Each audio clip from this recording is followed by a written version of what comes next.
Okay, everybody, welcome back to the Asheville Vedic Astrology YouTube channel, youtube.com/Ryan's Vedic Astrology. I'm here with a very special guest and a good friend of mine, Gary Caton. I've known Gary for quite a few years. When he used to live in Asheville, we'd spend many an afternoon drinking tea and eating Chinese food together, talking about astrology and how Vedic astrology and Western astrology or Hellenistic astrology share some similar ideas. Gary is the author of a new book, Hermetica Triptycha. And is that out now, Gary? Yes, sir. Okay, so it's out now. And what we're going to be doing is talking today about the processes within this book, the information within the book, how it relates to understanding Mercury's deeper role in astrology. And before I forget, if you want to learn more about Gary, his website is dreamastrologer.com. A lot of information there. And he also has a podcast, correct? Yes, sir. The Hermetic Astrology Podcast. Okay, great. Well, welcome, Gary. It's great to have you. Oh, thank you, Ryan. Great to see you again. Namaste, bro. Yeah, you too. You too. So it's been a while since I've seen you or we've chatted, and I know this book's come out. So tell me, in your own words, what is this book about and who is it for? Yes. This book is about the essential idea behind this book is that Mercury retrograde is not something that just pops up now and then to like mess with our minds in some kind of like nihilistic or masochistic thing that's just, that people seem to make it out to be, that it's a predictable cycle, that it lasts, about 40 days, 3 times a year. And all 3 of those periods each year happen in the same element. Okay. So for instance, if I'm going to be looking at somebody's chart, I know that that particular element is going to be a place where things are getting stirred up in all kinds of ways. I'm going to talk to people about those 3 houses in their chart, and by the way, if come August, this one's going to get stirred up, and come December, this one's going to get stirred up, right? Because now they're happening in fire signs. Right. So you've got that cycle, which is a yearly cycle. So you've got the 40-day cycle itself, which is the Mercury retrograde experience, one off. Then you've got the 3 signs of one element each year. And then about every 6 to 7 years, it repeats, it comes back around. So it goes backwards through the element, Mercury retrograde going backwards, imagine that.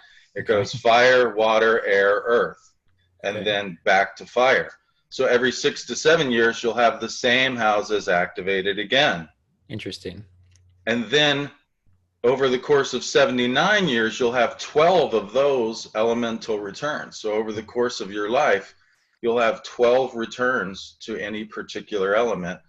And so first of all, there's 4 cycles with Mercury retrograde. If you understand the cycles, you have a lot better chance of navigating the experience. And then the deepest thing that I go into in the book is, hey, if Mercury is doing his retrograde, or what I call the backward trickster medicine dance, in 3 signs of a particular element each year, well, then he must have been activating a particular element in the year you were born. Okay. So like, let's have a look at those houses in your chart and see what's going on, because you know how when you've probably been on a canoe out in the French Broad River right there in Asheville. It's a popular thing for people to do. Yes. You're going down the river in the canoe and you want to turn your boat. You stick the paddle in and you push and you get this vortex that goes. And even after you turn your boat, the vortex keeps going, right? Right. So when a planet is doing all this back and forth stuff, there are vortices that get stirred up. And that, so that even if you weren't born with Mercury retrograde, you're going to feel some of that vortex type energy in those houses, because these 3 houses are directly related through what we call a trine relationship. Right. And what do trines do? They flow. So you've got this flow of energy between these 3 related houses in any given year, and you were actually born with what I call a Mercury vintage. Okay. A particular element that was being activated in a very countercultural way, actually. Right. So, because let's just think about, so what I did is I actually went back to the very beginning and I said, okay, let's think about this for a second. What does retrograde motion actually symbolize? Right? Because you hear all this stuff and people get, oh, don't do this, don't do that. And it's kind of a boogeyman type of thing. And it's like, man, I don't, personally, I get nothing out of that. Okay. So like, there's got to be a better way. Right. As far as I'm concerned. Right. So what does it actually symbolize? Well, the fact of the matter is that planets are direct the vast majority of the time. Okay? Yes. So, direct motion on the ecliptic represents normal. Okay. Now, normal is socio-culturally relative. What's normal in India is not necessarily normal in the United States, so on and so forth, etc. Right. But it represents the socio-cultural norms in general, direct motion. Therefore, retrograde motion represents something that is counter to that. Okay. It's running counter to the socio-cultural norms. Now, that doesn't necessarily have to be a good thing. A bad thing. Right. Sometimes it's a good thing. Take, for instance, the civil rights movements here in the United States. Mm-hmm. There were certain socio-cultural norms that needed to be gone against, yeah? Mm-hmm. And there are always socio-cultural norms that need to be gone against. Either they're unhealthy, or they're outdated, or they're actually wrong. Right. And these ideas, are they specific to Mercury's retrograde motion, or are you just talking about retrograde motion in general with the planet? I'm talking about retrograde motion in general because I've undergone a deep, exhaustive study of retrograde motion. And retrograde motion isn't simply back and forth. It's actually a looping kind of motion that planets change as much in the vertical dimension of what we call celestial latitude. They change much in their vertical relationship to the ecliptic plane as they do in the east-west dimension. So what you've actually got, and think about this for a second. So let's take this idea of what retrograde motion is generally and be more specific with Mercury. Mercury is one of only 3 planets, the other 2 being Mars and Venus, that actually are able to penetrate the Sun-Earth, what we will call the Sun-Earth domain, or the Sun-Earth space. That's, in astronomy, they call that the astronomical unit. Okay. It's the most basic fundamental space in our solar system. The space between the sun and the earth. Yes, sir. So the distance, is that what we're looking at? That distance is called the astronomical unit. Okay. And because, of course, Venus and Mars are the planets that are right next to us, they're able to penetrate that space, and so is Mercury. Right. Only those 3 planets. And to me, that space represents the heart chakra of our system, if you will. Mm-hmm. So as a spiritual person, I'm not a person that is an outer world activist. I don't go out and do protests and stuff. I work in here. I work in the inner spaces, right? Mm-hmm. So as a person who is fundamentally inner oriented, to me, the planets that do the inner work of inside our system are naturally ones that I want to pay attention to. Right. So you've got this mixing between, because what happens is Mercury penetrates that space between the Sun, Earth during the retrograde, of course. Mm-hmm. And so does Venus and Mars. That's why, Vedic astrology, for instance, I think says the planets are stronger when they're retrograde. Right, because they're closer to the Earth. They're way closer, and they're brighter, way brighter. Yeah. You see, so this idea of this penetration of the interior space of our system, and then Mercury moves out on the other side of the sun, and then he comes back and penetrates. So there's this penetration between the outer and the inner. There's mm-hmm. this fluctuation between the above and the below. There's this fluctuation between the forward and retrograde. There's, on multiple dimensions, things are getting stirred up. Mm-hmm. And yes, of course, this is why people say, oh, OMG, Mercury's retrograde and this part of my life got turned on its head. And it's like, yeah, that does happen. Right. the question is do we want to come from a nihilistic philosophy where there's just this masochistic force out there just wanting to mess with you? Or I hope not. or, I don't personally want to come from that place, man. So like maybe there's a reason or a purpose for this. Right. Maybe if we understand what's actually going on, we can not necessarily harness that, but we can kind of get in tune with it. Where like, hey, you've got these 3 houses that are going to be stirred up in all kinds of ways this year. Mm-hmm.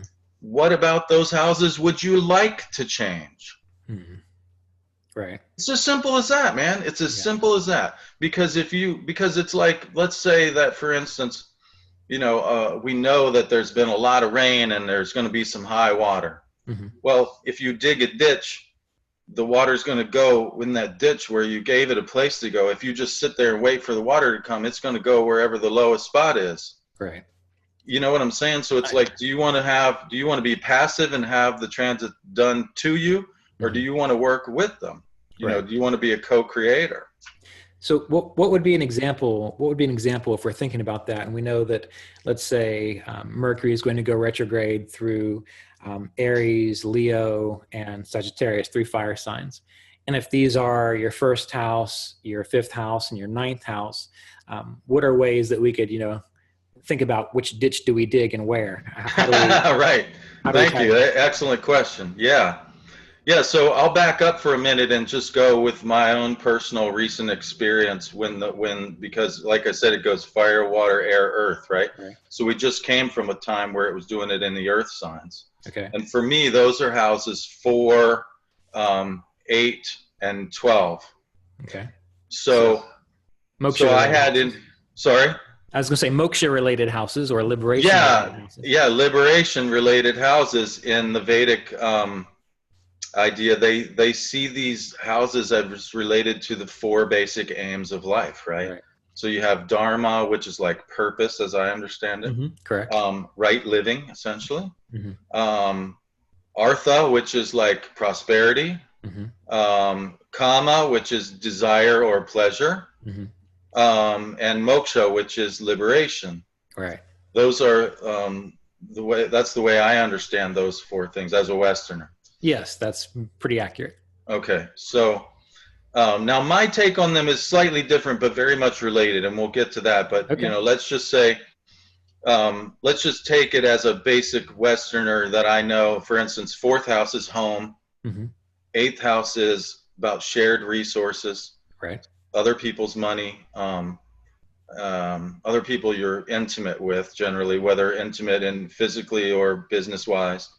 And the 12th house is about isolation often, and deep spirituality and so forth, right? So what happened was that things got stirred up with my wife's mother, my mother-in-law. She had a long-term chronic condition, and it started to get worse, and my wife wanted to be closer to her. And so my wife ended up going ahead of me and moving from Asheville, where I was hanging out with you. Right. She moved up to Alexandria, Virginia, to be closer to her mother.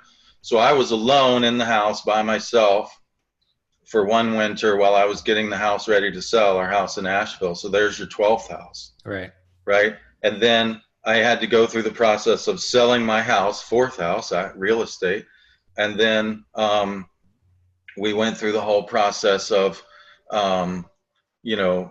going through all the 8th house stuff of literally her mom ended up passing away this past summer. But there was also like, having to help her sort through her belongings and get all of her affairs in order and all this stuff. So, that was a really deep process for me. And one of the reasons why I kind of surrendered to it is because I said, hey, the astrology is telling me this is going to be like, maybe I should just go with this. Hey, instead of going, OMG, look at what life has done to me. I was like, hey, okay, Right. paddle with the current is easier than paddling against it. You know what I'm saying? Yeah. So that's one example. But to go back to your example that you used, what about 159? Mm-hmm. So fundamentally, when you think about houses, we have in the West, for sure, I think they have the same thing in Vedic. You have angular houses, succedent houses, and I think they call them Kendra. Well, And Kendras are the angles. Kendras are the angles. Right, right. Okay, so, and then what do you call succedent houses? So we've got houses, which are the angles 1, 4, 7, and 10. Right. And then we've got houses, which are the trines, which is also 1, 5, and 9. Right. Also 2, 6, and 10. And then, like you described previously, 4, 8, and 12. So all of these just represent, as we were discussing, like a particular area of life. For example, right. 1, 5, and 9 Dharma. The angles can deal with our activity in the world. The 4 and 8 houses and 12, those are moksha houses, and 2, 6, and 10 and whatnot. These are dealing with how we meet our responsibilities within the world. So we kind of have that shifting aspect to it. Right. So the angular houses are about activity. They're considered the most powerful houses. Right. They're fundamental activity. First house is me, my body. Right. Fourth house is my home and my family. The seventh house is my partners, both marriage and business. And then the 10th house is my career, my public standing, my reputation. These are the most fundamental, most important activities of life. And so to me, what I did is I defined these groups of 3 by the angular house. So in the 1, 5, 9, what I call trigon, right? Group of 3 trine houses. I call the 1, 5, 9 trigon the identity trigon. Because especially in the West, first house is about identity. But if you think about it, it's identity in the Jungian sense of what Jung would call persona. Okay. In other words, have you ever heard anybody say, "Oh, I had to wear a lot of hats today"?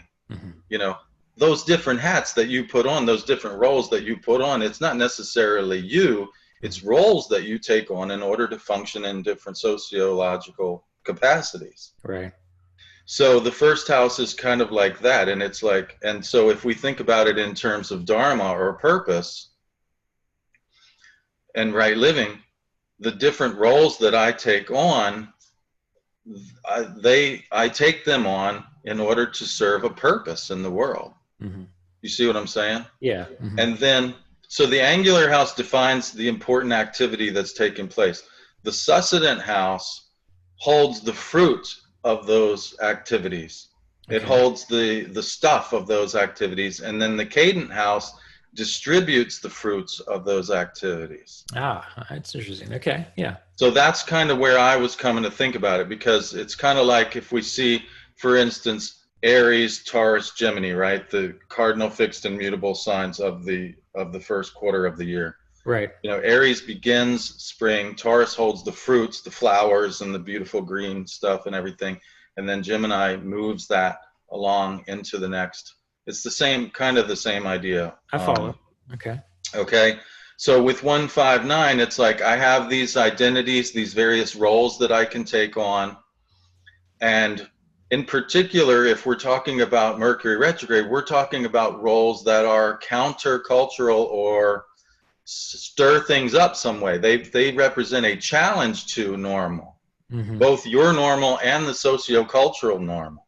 Okay.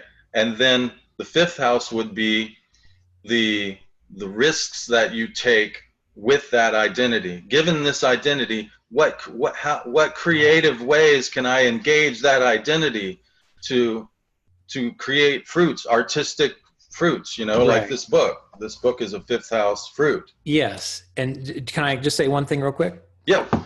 So when we're thinking, just to clarify, when you're thinking about the ascendant and we have this Mercury retrograde going on in a fire sign, say of Aries, the counterculture aspect of it might be that you have to act or be or do things in a way that's different than maybe you had been for the previous life. And then you mentioned the fifth house, and what I loved what you said there was that the creative aspect about how to carry that through. And one of the things in Vedic astrology is the fifth house tends to reflect how we carry forth our legacy, like that which we're going to bring forth into the world. Yes. So it will also change, how we approach that as well. Am I understanding you right? Absolutely. You got it, man. Okay. Yeah. Because as I take on new roles or new challenges to my identity, then the things that I'm capable of also change, and the risks that I'm willing and or able to take also change. The creative and the products that I'm able to produce because of taking those new risks change. Right. You see, so it's all this feedback loop. And then the ninth house is like, okay, given this new identity that I've taken on and these new risks that I've taken and these new fruits I've created, how can I take that someplace further and distribute those to other groups, other cultures, other people who are unfamiliar with this, or ninth house expansion, foreign travel, foreign cultures, publishing, etc. Mm-hmm. You see? Yeah, so yeah, that's great. Yeah, so it's all three of these things are related, and it's kind of a flow.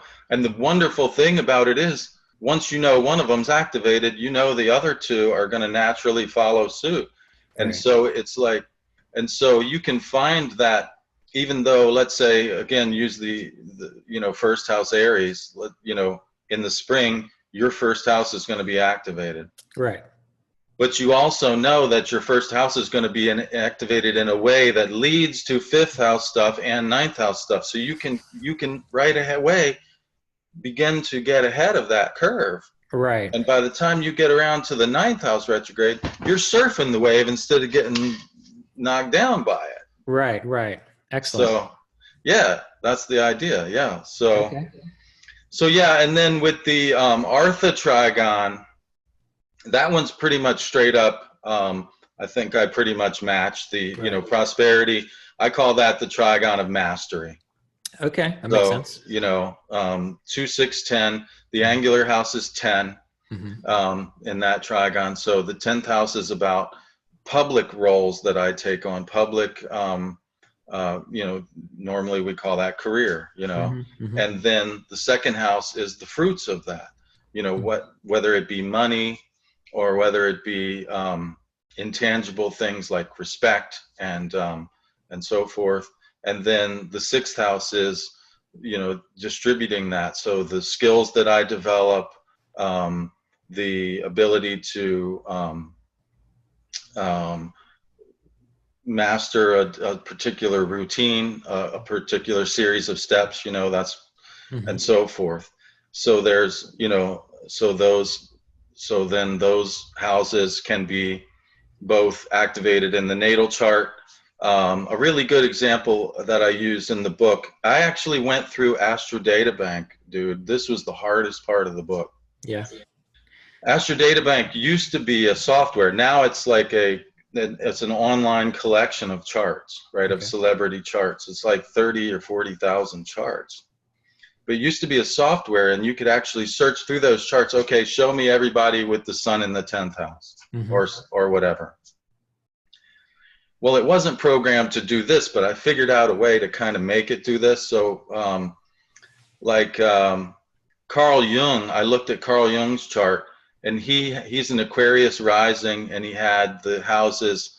So the Mercury retrograde before he was born was activating the 6th house of work and service and skills and so forth. And the Mercury retrograde after his birth was activating the 10th house of career and so forth. So what did he do? He fundamentally changed the practice of psychiatry at every level, man. And how did he do that? By directly challenging his mentor, Freud, and saying, no, man, that's not it. Right. I'm doing something different. And if means we got to split, we got to split. And that split between Freud and Jung mirrored a larger split in the entire field of psychiatry, where, basically Freud and Skinner, there's what we call 4 forces in psychology, right? You have the behavioralists, which were like Skinner, like that it's mechanistic. It's like you put in, you know, you feed the pellet, you get this behavior, so Right. forth. And the Freudian thing was kind of like deterministic too, in that, you know, you were kind of determined by your early childhood experiences, and that was it. And like you could understand it better by exploring it, but that was. And then, but Jung said, no, people can change, people can grow, you know. So it was less deterministic and less pathos centered, and more growth and spiritual and so forth. And then out of that came also later, from his ideas of the collective unconscious, came transpersonal psychology, which is the fourth force. Mm-hmm. So you can begin to see how these houses that are activated in the natal chart say something fundamental about what the person is here to do as a collective being. Well, just so I understand that we can make sense of what you said there, looking at Carl Jung's chart, I just pulled it up just so I could get a sense of it. You mentioned Mercury retrograde before he was born. Yes. So what you're saying is you're looking at Mercury retrograde before he was born and then after he was born. Is that correct? In other words, these three retrogrades of the year you were born. So you were born on a particular day, right? Right. So it's like that dot in the circle in the middle of the sun glyph. Okay. That circle around the dot is the year. Okay. So the year that you were born in contains that moment of your birth. And it also informs that moment of your birth. So 1875, that's the year we would look at for Jung, before and after, correct? Yep, that's right. Okay. All right. Good. That's right. Good. Yeah.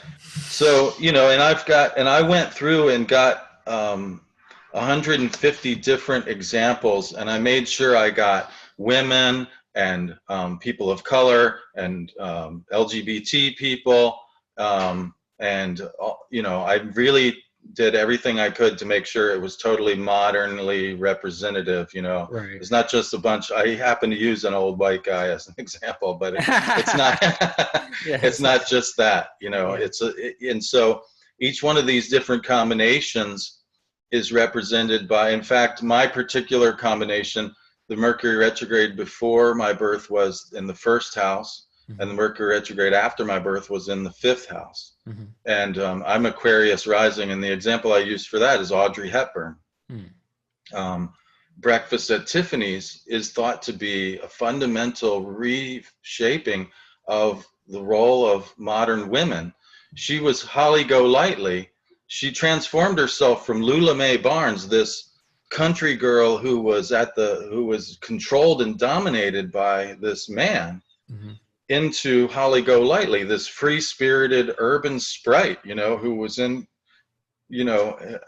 control of her own life. Right. And a lot of people say that's a fundamental statement about, you know, the kind of freedom that modern women are, you know, right, now more able to enjoy. So that's another example of what I'm talking about, is that through her personification of this role, she was mirroring a larger social force that was happening.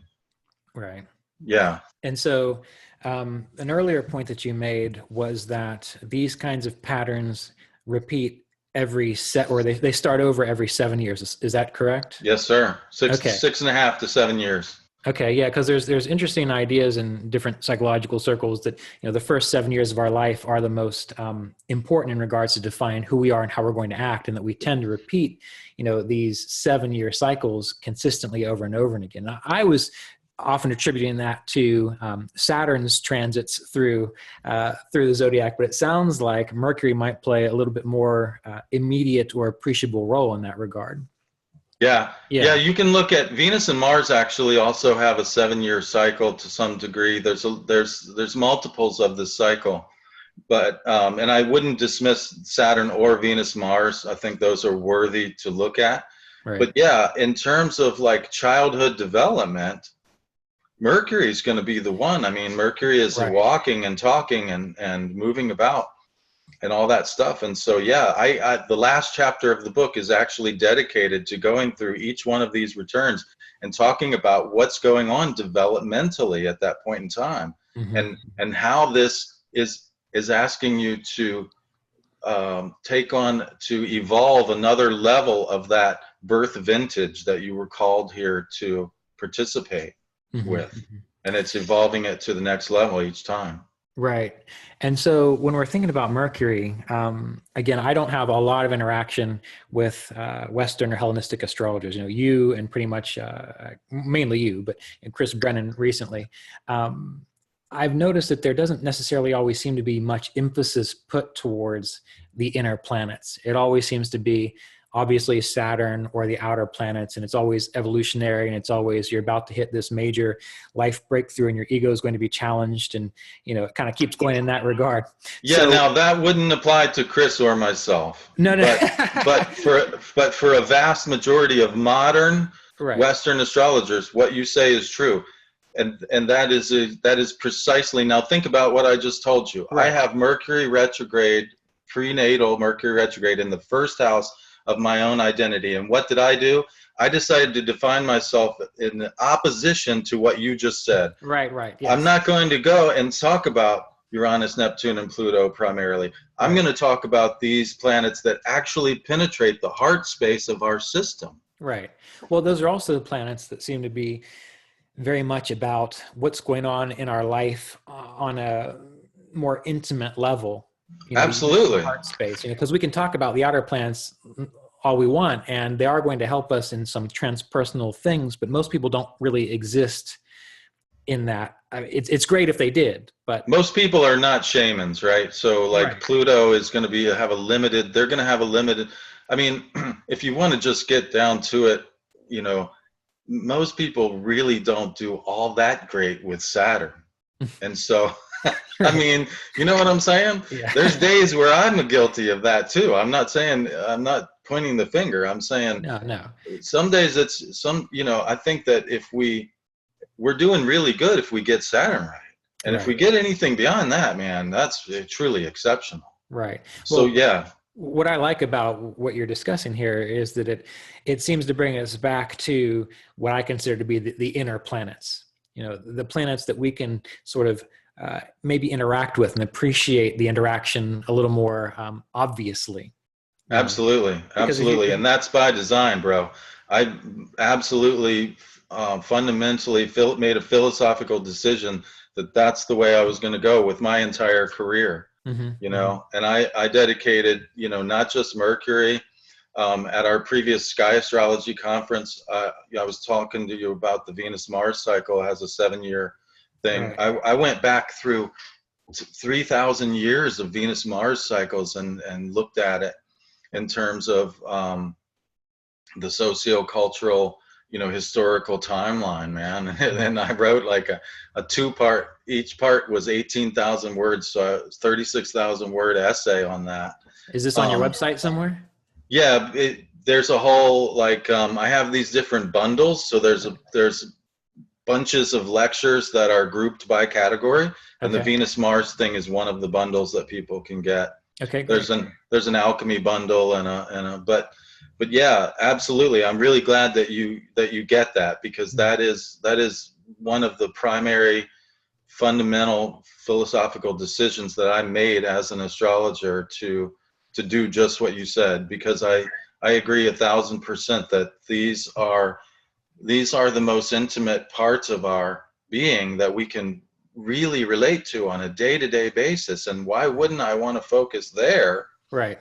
And if we can get to the other ones, great. But it's kind of like, do I want to focus on putting the star on the top of the Christmas tree, or do I want to make sure I got the base and everything, you know, nice and secure first before I get up there? Right. You know what I'm saying? Right.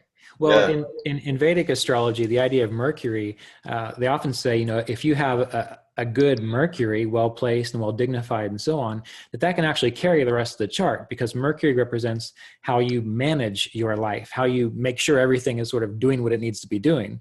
And even if there are problems, yet Mercury is good, you can actually manage those problems better. It's the principle of flowing and weaving. In alchemy, Mercury is the principle that takes any two pairs of opposites and reconciles them. He's able to flow and weave and say, okay, this one's a little bit out of balance. Let's bring some stuff over here, and now we have a more harmonious. Yeah, absolutely. Right. Yeah, and you know, fundamentally, one of the things that I go through here in the Western paradigm, a lot of people think that, you know, the wonderful spiritual heritage that the Vedic astrologers have, they think that Western astrology is devoid of that. But that's not true, man. There's a whole, in fact, Hermes in for both the I want to get this right, the Persian or Arabic astrologers, right? Because when the Greeks were going through a dark ages, the Persians were having a golden age. So they kind of took the ball that the Greeks started with, right? They saw Hermes as an antediluvian prophet. That means before the flood, on par with Moses or Jesus. Interesting. Yes. I didn't know that. Absolutely. And for the alchemists, Hermes, Mercury was essentially the Jesus figure of their religion, you know. And so with this whole Hermetic philosophy, and there's a whole philosophy called Hermeticism, it's basically a Gnostic mystery religion. Right. So there's a wonderful spiritual tradition that goes along with Mercury that is at the roots of, Mercury was the founder of not just astrology, but also alchemy and magic, the three Hermetic arts. And so there's a, you know, akin to what you were saying, that Mercury can drive the whole chart of the whole life. Mercury actually did just that, as it drove a whole philosophical system. And these were the very people who ended up being the founders of many of the things that led to the scientific revolution and the discovery of the outer planets. Right. So, you know, so yeah, I think that that's the macrocosm of what you were just saying. If Mercury can drive the chart in the life of an individual in the microcosm, and he in fact did just that on a philosophical level through what we call Hermeticism. Well, you know, and to be very clear, I think it's important for us to focus on the inner planets, you know, from the Western perspective. And I apologize if I'm not using that term as precisely as I should. But I also think that, you know, in the Vedic perspective, using the outer planets are extremely important. So, you know, tying these two things together, I also have a prominent Mercury. I find it important for us to start thinking about, you know, what is the overlap between these systems and how can we start to weave them together so that we can learn from each other, you know? Absolutely. Absolutely. Yes. So that's one of the other philosophical decisions that I made in the book, is that essentially what I'm trying to bring about is what I call an integral philosophy. I'm not excluding anything. Let's be clear. I'm not saying don't mess with the outer planets, don't look at them at all. Not saying that. Saying they have their place, but that primary for me are the inner planets. And then once I get those going at a good level, yeah, okay, let's bring in some of this other juju, you know, but first things first. So I want to bring it all together. I want to be able to bring all of this together in an integrated fashion, right? I'm not excluding anything. I'm not saying this is better than that. I'm saying it's more primary than that, which is a different deal, right? Right. Yeah. So what's the response that you get from, you know, your colleagues and whatnot? I mean, is this something that's well received, or what kind of traction do you get in this regard? Right. So one of the things that I started out doing way before I got the insights into this, I had some insights into this thing called the Emerald Tablet, which is an ancient alchemical document. And a lot of people think it's an esoteric document, which means it's not necessarily geared towards material reality, but mostly spiritual reality. I actually found things that Mercury does astronomically that directly correlate to passages in that text, and that's where this book came from. Okay. But way before that, I was saying to people, look, if Mercury is penetrating the heart space of our system and he's as close to the Earth as he ever gets, what better time to initiate mercurial activities? And people go, oh no, you can't do anything new during Mercury retrograde. Right. And I'm like, okay, watch me. So I founded my podcast on one of these days of these interior conjunctions of Mercury with the Sun. Yeah. And it happened to be the only one in my life, by the way, because Mercury things happen down to the degree once every 79 years. So while you have these returns 6.5 years, 7 years, there's only going to be one that's exact to the degree, and that only happens every 79 years. So I had Mercury conjunct the sun at 17 degrees Aquarius on my ascendant. That's the day I posted my first podcast. Well, and it was hugely successful, man. I mean, it's been one of the best things I've ever done. The interesting thing about that, and that's a wonderful example, is that from some perspectives in Vedic astrology, the idea of retrograde, since it does bring it closer to the Earth, it's supposed to give you more capacity to tap into the energy of a planet because it's closer to you, you have more access to it. It's right there. You can hug it, man. Right. But there's one other aspect to it, and the idea is that with retrograde planets, and if we're thinking about Mercury, that planet will tend to work better for you if that planet rules a good house in the first place. So for example, you've got Mercury ruling the 5th house for an Aquarius ascendant. Yes, sir. Yeah. And that is a planet related to things like creativity and things of that nature. So it makes good sense to hear that you would do that, the podcast on that day. Yeah. Right. Fantastic. Because I'm going to tend to be creative in those kind of ways anyways. Right. Yeah, I hear what you're saying. So we've mainly discussed, there's 3 books to this whole process, correct? Right. So the title of the book is Hermetica Triptycha Volume 1. Right. So this book goes through all the Mercury retrograde cycles. Okay. So the 40-day cycle, and I lay out the idea that this 40-day cycle of transformation, there's a map for it. Again, there's in alchemy, we have this series of transformations. It's called Negredo, Albedo, Rubedo. So blackening, whitening, reddening. There's 3 stages to the process of transformation. And so from that, we can begin to navigate that process a little bit better. Mm-hmm. The second book in the series, and then so that's the 40-day cycle, and then you have the yearly cycle of all of them happening in one element. Then you have the 6 to 7 year cycle of the 4 elements, and then you have the 12 returns over 79 years. So that's what this book is about. Okay. In the next book, I want to talk about, you were born with Mercury in this or that sign, right? Right. Well, hey, kitty. Yeah. Hi, baby. Well, what relationship was Mercury to the sun? Was it morning star? Was it evening star? Because those phases of Mercury are going to impact the way that so if this book is taking the context of a year, right, and then the second book is going to take the context of the 116-day synodic cycle of Mercury, the time between those conjunctions where it penetrates the heart space of our system. So on average, 116 days. Where were you born in that cycle? Right. And because that can hugely inform, how a lot of people get this idea that this Greek version of Mercury on the first day of his birth is all there is to Mercury. Mm-hmm. The first day of his birth, right? By the way, when Mercury is birthed into visibility as an actual star that we can look at, this is what I was doing. I was going out and looking at Mercury, taking photographs, and then coming back, and I saw that document and I was like, wait a minute, I think the two are related. Mm-hmm. But when Mercury is birthed into visibility, guess what?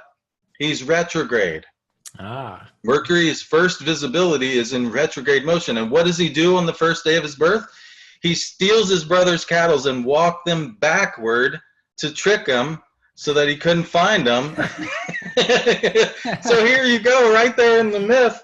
And he also creates this lyre musical instrument and all this other stuff on his first day of life. Mm-hmm.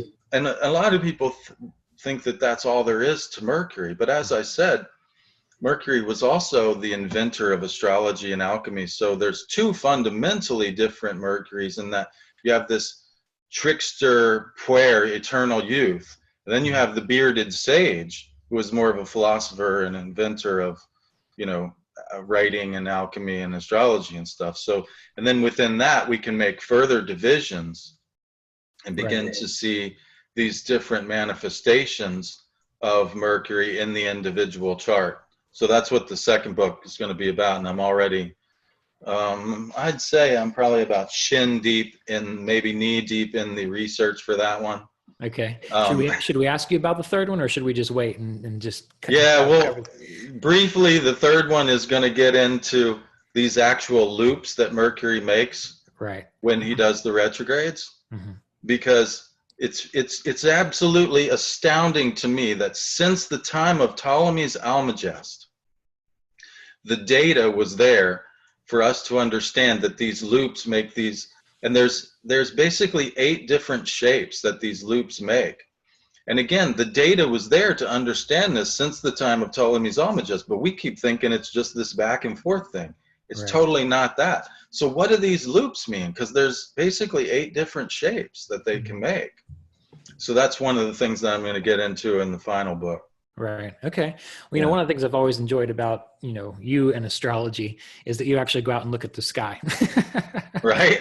I mean, you can learn so much just by observing and watching, what are the planets doing? Where are they? How do they rise? How do they fall? These sorts of things. So that is one of the things I deeply appreciate about the work that you do, that it's based on those kinds of things. Thank you, man. Yeah, I appreciate it. And I mean, it's like, in a way, I see astrology as an art, not a science. But I mean, it's one of the ways where I can be I don't know what you even want to call it, but let's just say rigorous or something, like to actually observe and to map and to follow, what is this thing actually doing? Right. And then draw conclusions from that rather than just what somebody said 2,000 years ago. Right. Because yes. So yeah. So thank you for that. I appreciate that. Yeah. It's no problem. I mean, and one of the things that you do, you have a regular conference that you schedule, right? That deals with kind of looking at these things. Yes, sir. We're going to have another one this August in Moffat, Colorado at the Healing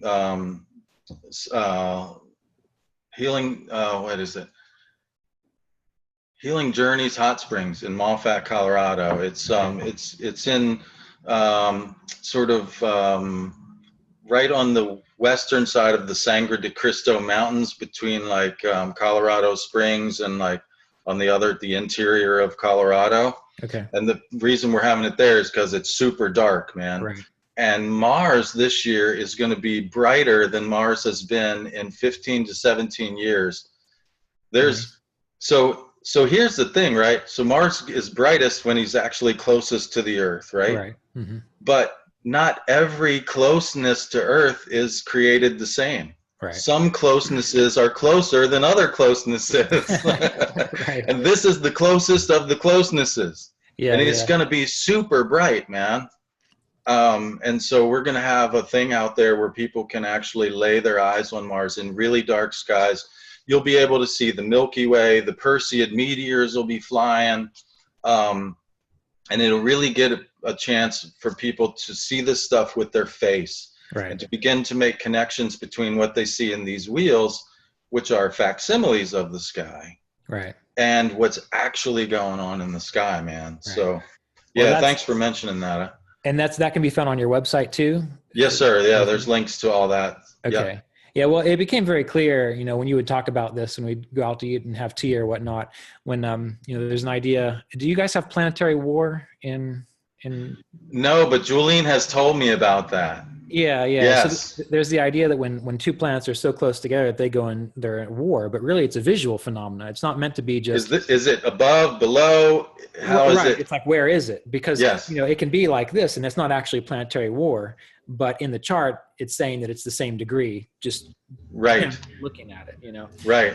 After I started considering that and I thought more about what you were talking about, it became very clear that paying attention to what you see is important. Like, for example, even when it comes to the idea of, we have the nakshatras or the stellar mansions. And this is just a theory, but there's an idea that these nakshatras have a certain power. The above power and the below power. They And if have you, the Shakti and the right, Shiva. Yeah, exactly. And when you look aspects. at it in the sky, you wonder, well, which is it going to be? Well, if you watch the moon as it goes towards the sun and away from the sun, well, at some points in time, it seems like it's underneath the sun, and at sometimes it seems like it's above the sun. Absolutely. And She's so can be north yeah, latitude or south latitude.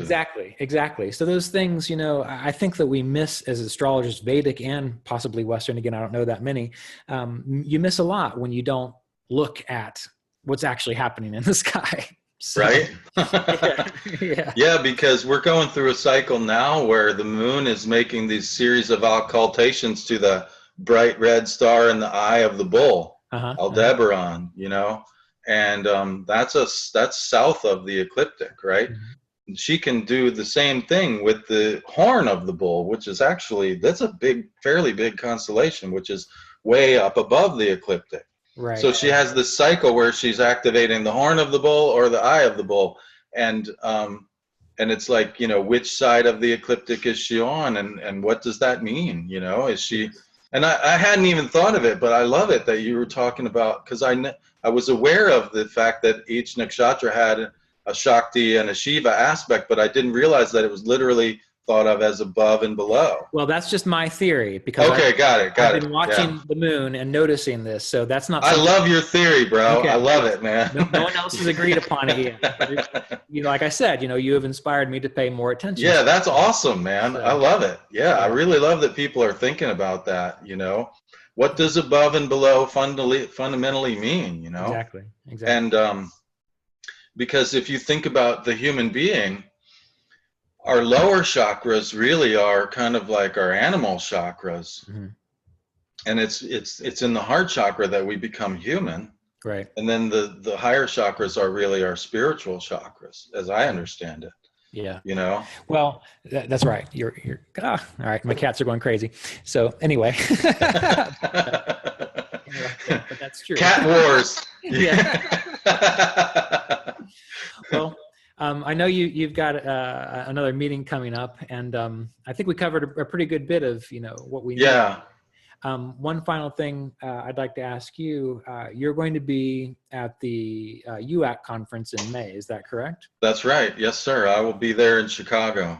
Okay, and that's May of 2018 in Chicago. Will you be speaking on your book, or what will you be discussing, or do you know yet? I put in a few different talks, and the ones that they selected were, I'm going to be doing kind of a beginner's level talk on this idea of the original spiritual tradition of astrology coming from the Hermeticism, and this idea that astrology is one of three related arts: astrology, magic, and alchemy. Mm-hmm. And I'm going to be talking to people about how that came about, and how maybe understanding some alchemy principles can add to their astrology practice, and vice versa.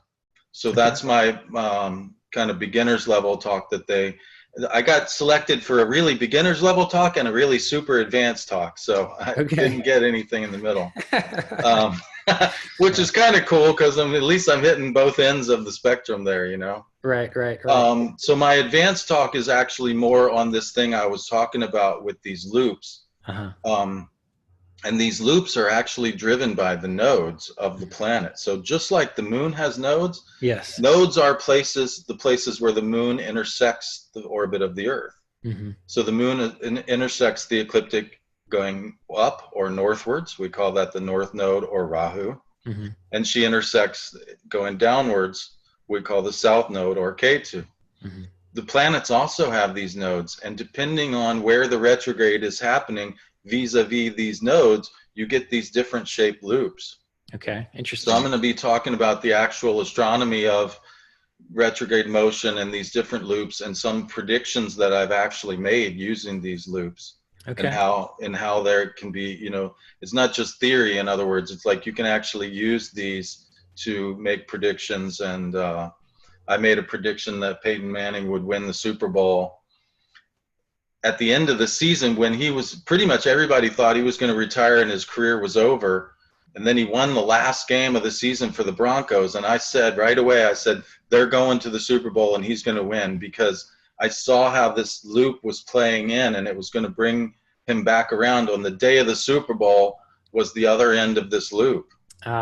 You know, right. and so it's kind of like bringing the theory into practice there with that one. Right. So, well, we might have to have another conversation on the nodes of the planets, because that was one other thing that you brought up to me that I've also been looking more into. And let's keep that one on the back burner. All right, sounds good, man. Sounds good. Okay. Are you going to be able to make it to Chicago? Everyone keeps telling me I should go, so I'm thinking I probably will. Oh man, that'll be fun. It's a huge thing. It's kind of like the Olympics of astrology, if there is such a metaphor. But right. there's like 15 different talks going on at one time, and like you got 15 different choices every single time there's a slot for talks. Right. Which is kind of incredible and kind of overwhelming all at the same time. Yeah. And there's so many people that you can meet and hang out with, and it would be great to see you again in any capacity. Yeah, my well, friend. I'm 85% sure, so it's likely. Cool. Looking forward to it, man. Thanks for the convo. Always great to talk to you. Yeah, you too. So thank you, everybody, for tuning in. Namaste. Namaste. Happy holidays. Yep. We've been speaking with Gary Caton, dreamastrologer.com, also the author of Hermetica Triptycha. And you can see him as well at the UAC conference 2018 in Chicago. So be well. And thanks a lot, Gary.